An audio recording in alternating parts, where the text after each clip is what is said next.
வணக்கம் நண்பர்களே. நம்ம இன்றைக்கி என்ன பார்க்க போகிறோம்னா, செம்பருத்தி செடி பதியம் போட போகிறோம். அஸ்வினி பூச்சி தாக்குதலில் இருந்தப்போ நம்ம எடுத்தோம்ல கட்டிங்க, அது தண்ணியில் 2 நாளாக ஊற போட்டு வச்சுருக்கேன் ஃப்ரெண்ட்ஸ். இதை பாருங்கள்,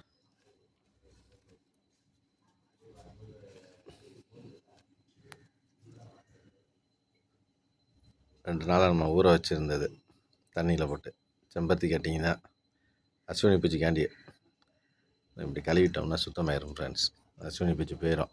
இனி வச்சோம்னா நம்மளுக்கு புதிய கன்று கிடைக்கும் ஃப்ரெண்ட்ஸ். செம்பருத்தி செடி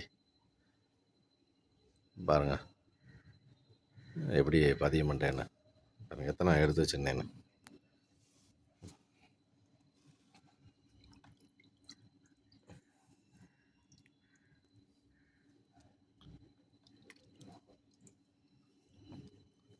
நேற்று வச்சுருக்கணும் ஃப்ரெண்ட்ஸ். இன்றைக்கி ஒரு நாள் எக்ஸ்ட்ரா ஆகிட்டனால கொஞ்சம் இலைகள் அழுகிருக்கு. ஆனால் ஒன்றும் பிரச்சனை இல்லை ஃப்ரெண்ட்ஸ், வரும் ஃப்ரெண்ட்ஸ் அருமையாக.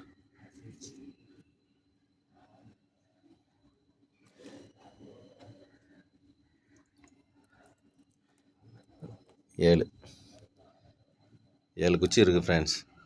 இன்றைக்கி இந்த ஒரு டப்பாலே தான் ஊண்ட போகிறேன். வேறு விட்ட பிறட்டு நம்ம இது செஞ்சுக்கலாம் ஃப்ரெண்ட்ஸ். இது பாருங்கள், மண்புழு எப்படி இருக்குன்னு பாருங்கள். ஒரு புழு துடிக்குது.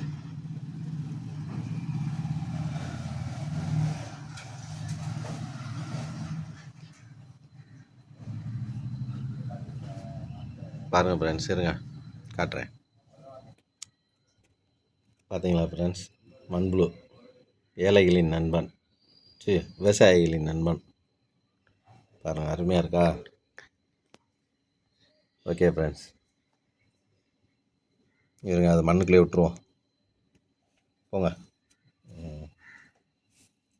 இப்போ உரம் போட்டாச்சு ஃப்ரெண்ட்ஸ்.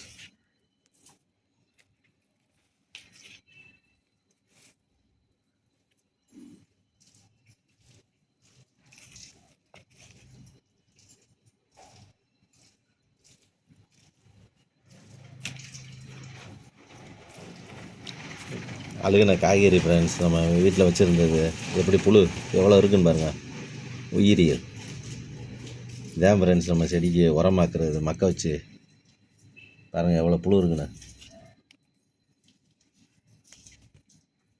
வீட்டில் சாப்பிடாம வச்சுருந்த பேரிச்சம்பழம் ஃப்ரெண்ட்ஸ், இந்த எல்லாம் உரம்தான்.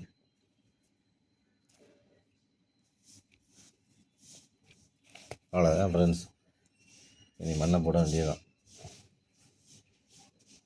3/4 பங்கு உரம் தான் ஃப்ரெண்ட்ஸ். வீட்டில் இருந்த காய்கறி தான். 2 நாள் ஒரு 10 நாளாக மக்க வச்சுருந்தோம், போட்டாச்சு. இப்போ நம்ம மண்ணை கலக்கிறோம்.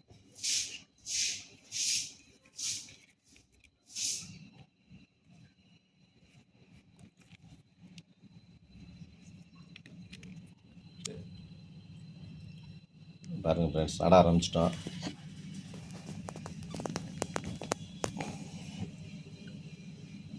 எத்தனை கண்டு வருதுன்னு தெரியாது ஃப்ரெண்ட்ஸ். 7 இது நடுறோம்.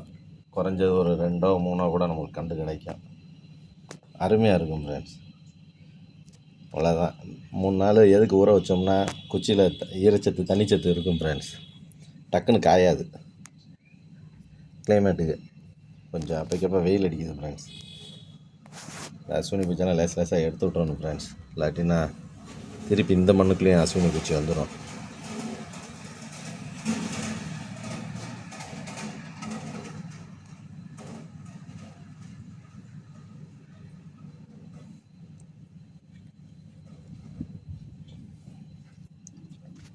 மொத்தம் 7 இது முட்டிடுவோம் ஃப்ரெண்ட்ஸ். அவ்வளோதான், மண்ணை போட்டு பூட்டிட வேண்டியதான். வேலை ரொம்ப சிம்பிள் ஃப்ரெண்ட்ஸ். ஈஸியாக எடுக்கலாம். கொஞ்சம் நிழல் வட்டத்தில் வைக்கணும் ஒரு வாரத்துக்கு. குச்சி வேகமாக காயாத அளவுக்கு. அப்புறம் வெளியில் வச்சுக்கலாம் ஃப்ரெண்ட்ஸ். அது வாட்டுக்கு வரும். கொஞ்சம் மழை பெஞ்சால் இன்னும் தெளிச்சு எந்திரிச்சிடும் ஃப்ரெண்ட்ஸ். உருட்டுன்னு எந்திரிக்கும் கண்டு. யார் வீட்லேயாவது உங்கள் ஃப்ரெண்ட்ஸ் யார் வீட்டில் இருந்தாலும் ஒரு கட்டிங்கை எடுத்துகிட்டு வாங்க ஃப்ரெண்ட்ஸ். ஒரு நாள் தண்ணியில் போடுங்க, மறுநாள் இப்படி ஊண்டிடுங்க, நல்லா எந்திரிச்சு வரும் ஃப்ரெண்ட்ஸ். சூப்பராக வரும் கண்டு. ஏற்கனவே நான் காமிச்சிருக்கேன். நான் இதுக்கு முன்னாடி நான் பதியம் போட்டு எடுத்த கண்டை, டெஸ்டிங் கண்டு அது.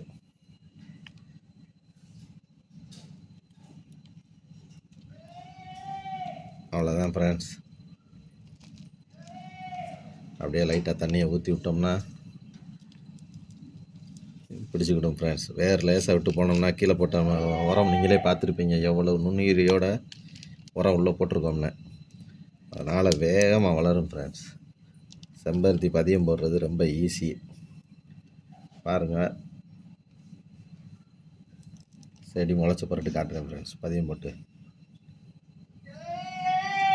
பாருங்கள், 7 இருக்கான்னு பாருங்கள். 1 2 3 4 5 6 7 கரெக்டாக 7 குச்சி வச்சுருக்கேன் ஃப்ரெண்ட்ஸ். எத்தனை வருதுன்னு பார்ப்போம். நான் தலைச்சி வந்த பிறகு நான் வீடியோ போடுறேன் ஃப்ரெண்ட்ஸ்.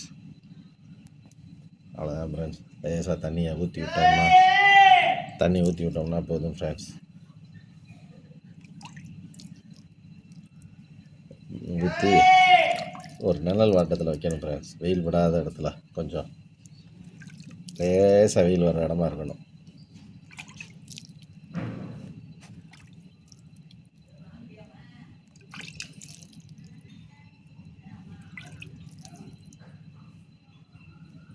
அவ்வளோதான் ஃப்ரெண்ட்ஸ், எடுத்தாச்சு. இங்கே பாருங்கள் எப்படி நிழல் இல்லாத இடத்துல வைக்கிறேன்னு. இந்த நம்ம ஆலமரம், போன்சாய் ஆலமரம், அதுக்கு நிழல் கொடுக்கும் ஃப்ரெண்ட்ஸ். பார்த்தீங்களா, மறைச்சியாச்சு. வெயில் எவ்வளோ வந்தாலும் மரம் காப்பாற்றிடும் ஃப்ரெண்ட்ஸ். Thank you friends.